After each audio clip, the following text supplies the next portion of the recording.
Welcome back to the BHS Spotlight. I'm pleased to introduce today's Spotlight guest, Mr. Andy Allen, BHS Principal. In today's video, we're going to talk about the events in May that happen here at Batesville High School, and it's a busy list. So, Andy, let's get started with that list, and let's recap. We're 1 week into May. Give me a little recap of what happened in the past week. Yeah, first, welcome to this side of the camera. Usually you're behind the scenes, so I want to thank you for your efforts for the Spotlight. But as we go into May, it started with April 29th when we hosted prom, and we had it sponsored here on the Spotlight, and moving everything to the high school was a tremendous success. And so as our kids came here, I want to make sure we thank the Batesville Kiwanis for helping with the valet parking. Our two sponsors for that, Randy Stern and Megan Spregelson, all the logistical things that go into not only moving the venue, but the prom date itself that spends several nights through the week, but several months of planning to be able to set up the gym on Friday and execute it on Saturday, and then tear everything down, on Sunday so we can have school again on Monday. Just an overall tremendous experience. The kids seemed to have a great time, even though the weather was fortunate enough to held off on us to get everybody in here. And then the parents that put on after prom, Amy Walters leading that group, but the numerous parents that helped for the after prom event here at Batesville High School, and to be able to put that on, to know that our kids have an environment that they can come to that's safe, then leave if they want to. Many of them just stayed and changed clothes into their after prom attire to hang out here until the early hours of the morning. I want to thank Jeff Day, our student resource officer, and also our Batesville Police Department for helping provide that event. So a very successful prom that then led us into May, and so the first week of May is always kind of a busy time as you kick off that month. We were very pleased that our academic team qualified for the state finals. 3 teams: the interdisciplinary team, the social studies team, and the fine arts team, all qualified to compete at Purdue on Saturday, May the 6th. And so each of them finished in the state finals. That means they were in the top 5 of 54 teams throughout the state. Tremendous showing by them. Our Batesville golf team hosting the Golf Invitational at Hillcrest, and I'm very fortunate to be able to use that facility for our golfers, both on the men's and the women's side. And then Sunday was our KSLA event, our annual KSLA event that hosted not only the events that our seniors, sophomores, and juniors put on in coordination with the Batesville Kiwanis, but also saw our longtime advisor, Tara Lynch, announce her retirement from just that position, but after 20 years of service, and actually kicked off KSLA, one of the founding members of it, again in partnership with the Batesville Kiwanis. And then would be remiss also to Friday night to start off a very busy weekend with our band concert to say goodbye to 11 seniors that were part of the band program that's seen some ebb and flow over the course of their time in the high school here, but to send them off in a concert that just showed their musical talents. And then as they left, to see who the next drum majors are going to be with Jackson Smoltz and assisted by Jay today. Just a phenomenal start to May, and a very exciting opportunity for Batesville High School. So yeah, that's a lot going on in the first week of May, and we have several staples in the spring, and prom being one of them, which has already been completed. And the next one here is on Wednesday. So Wednesday night we have the Kiwanis Scholastic Awards Night.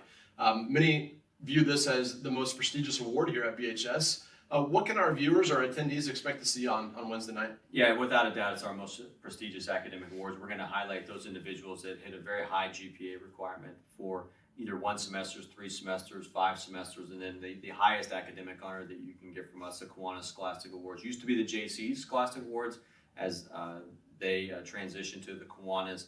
These are kids that have hit a 3.818 GPA every semester of their high school experience, and we recognize their accomplishments. They now transition to an autobiography where we used to read it. They would author it, and then we would read it. Now they do it all themselves, and kind of allows a personal flavor to it. So that event in itself, to me, it's my favorite event, to watch the number of kids that we have that reach a very specific and a very rigorous academic milestone, and then the consistency that goes into that over the course of their high school career, to recognize them that. We give them we have a very easy essay prompt to write this year, and that is just simply said, if you could be alive for any past, present, or future event to witness it, what would you do? And so the winner of that scholarship will be announced on Wednesday night as well as part of the Batesville Kiwanis. That $2,000 scholarship is a recognition not only of their academic consistency and achievement, but also the creativity that they're able to take a pretty broad topic and say, what would I like to witness? And just reading through the responses, it's gives us a lot of hope for our kids and the creativity and the way their minds think and what they would like to be a part of. Yeah. I helped put together our student autobiographies, and helped them make sure our recording quality was good. And I'm excited for the viewers to see kind of that autobiography and that change that we made for this year as well. Yeah, we oftentimes just think of that's just an event for the parents, but we would like to invite the community to that as well. That begins at 7 o'clock in our auditorium. We'll enter door in, and just to see the talents. Sometimes we talk about what does the next generation look like, and we're very fortunate that we get to spend all day, every day here and interact with these students. But if you haven't had a chance to see what they can create and then how they can express it, it's a real source of joy, and we're very proud of the accomplishments of our kids. Great. So also the end of the week we have a BHS choir concert. What can our viewers, people that are going to be attending the choir concert, what does that choir concert look like on Friday night? Well, we've been very fortunate with Dan Bournes taking over our choir program this year. Our high school choir performed last Thursday at the annual prayer breakfast, and the number of compliments that we received about how our kids sound. This is a combined Batesville Middle School, Batesville High School event, so we'll be able to have the choirs in both buildings here, be able to showcase their talents. And I know that Mr. Bournes, working with the groups and making sure that the talent development and just even seeing the increase in numbers, especially on the guys side of it. Yeah. We didn't have a lot of guys that were involved in this program over the last few years, but to see that steady increase in numbers, to see our scheduling numbers for next year at the high school, to see what the recruitment efforts look like. I'm excited to see that event. That starts at 7 o'clock in our auditorium. I know Dan is very excited with the talent that he sees at the middle school. Also, Casey Reason was able, our middle school band director, able to just start to highlight the number of band students that are coming into his program next year. So our musical program is very much on the ascent here, and that's very specifically with the work of Mr. Reason at the middle school and Dan Bournes at the high school. So transitioning from our arts programs to our athletics program, many of our spring seasons are coming to an end soon. What does the end of the season look like? Sectionals, kind of walk us through the end of the season for those spring athletics. Yeah, the spring season's it's interesting. Sometimes you get frustrated by the weather, and you play when you can, and it's kind of hurry up and wait, and then all of a sudden the end of the year hits. And so this is kind of the last full week of the regular season. Then we begin the week of May 15th. We'll have the tennis sectional. Both boys and girls track sectionals are at East Central. And then the following week, which is our last week of school, the last full week of May, is actually wouldn't be the last full week. Starting the 22nd will be the baseball and softball sectional, and then our kids, as they move on to the different levels of competition at the regionals with the track and the tennis and whatever else. So we've had a very successful spring. Our girls track team has just produced a phenomenal results. Our tennis team remains strong. Our baseball and softball teams have been very competitive. And we look forward. Our golf team on Saturday had good success going into the Batesville Invitational, and I know that they're looking forward to their conference meets and the upcoming sectional meet, which is actually the latest of all of them.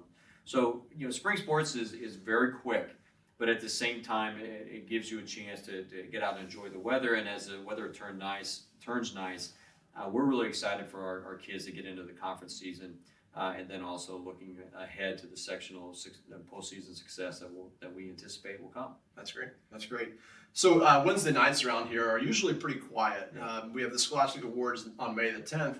The following Wednesday, on May 17th, we have the Senior Awards, where we get to celebrate the achievements from the class of 2023. Walk us through what the Senior Awards looks like on May 17th. Well, we start at 8:30 in the morning. That's when our seniors get to arrive here that day, and they actually get to arrive late. And so they'll get their caps and gowns for the first time, which is often when it becomes real. And so a tradition that we started just, I think, 5 or 6 years ago is they will actually take a tour of Batesville Primary School, where they put on pomp and circumstance in their caps and gowns, and the Batesville Primary School kids are out to greet them. And that from my standpoint, that's the first time I kind of see the realization hit, like, oh, we're done here. Yeah, we're not quite done, but we're getting pretty close.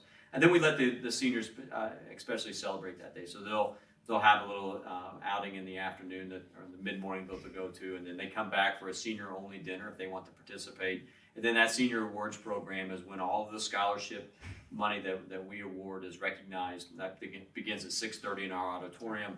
But also be live streamed through our social media channels that we have. And then we recognize their accomplishments that would be recognized not only from the department awards with our teachers, but through the state of Indiana. So whether a kid is able to get an academic honors, technical honors, both, framed to be from athletics or be a scholar athlete, whether they've achieved the Indiana College Core that can be offered through many of our post-secondary institutions. But that's upwards of over 40% of our graduating class will actually enter the post-secondary around the sophomores, meaning they have at least 30 college credits that directly translate. And so we're able to have just different conversations now as IU and Purdue and many of our colleges have graduated, to hear kids that are graduating a year early or graduating a traditional 4-year time frame that had X number of experiences that all within that and able to do the things they want to do in college really speaks to the credit that our community deserves, our school corporation and the foresight a decade ago to begin these types of strategic partnerships that now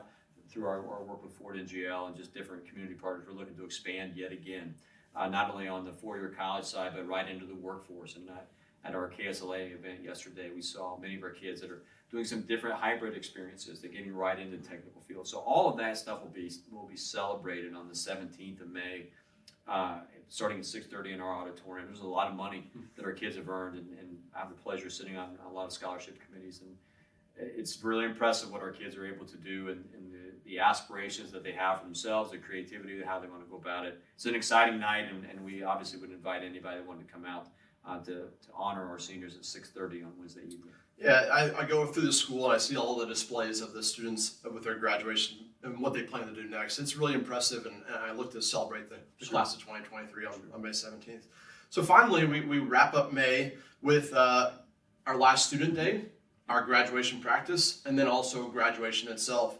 Kind of walk us through these last few days of the 2023 school year. Yeah, so that's a busy week for us as we kind of end up with final exams. So we'll be at the 22nd, 23rd, 24th, and 25th. So May 25th is our last student day. That's a Thursday, and we collect computers, we clean out lockers, we do all that type of stuff, and have a great send off for our seniors. And then we expect all of our seniors back here at 9 a.m. on Friday morning for graduation practice. And then commencement moves on into Saturday at 11 a.m. It's always a Saturday. Recently, it's been the Saturday Memorial Day weekend, which works out well for not only our families here, but also the 50-year graduating class, which is a staple of our commencement ceremony. We recognize the class from 50 years ago. So we'll begin right at 11 a.m. for commencement. Our doors will open at 9:45. The front of the high school will be reserved for handicap parking, and then people will be able to enter either door N or door Z, the front or the back. That way we expect a full gymnasium. It's always great to have everybody back and celebrate the class of 2023.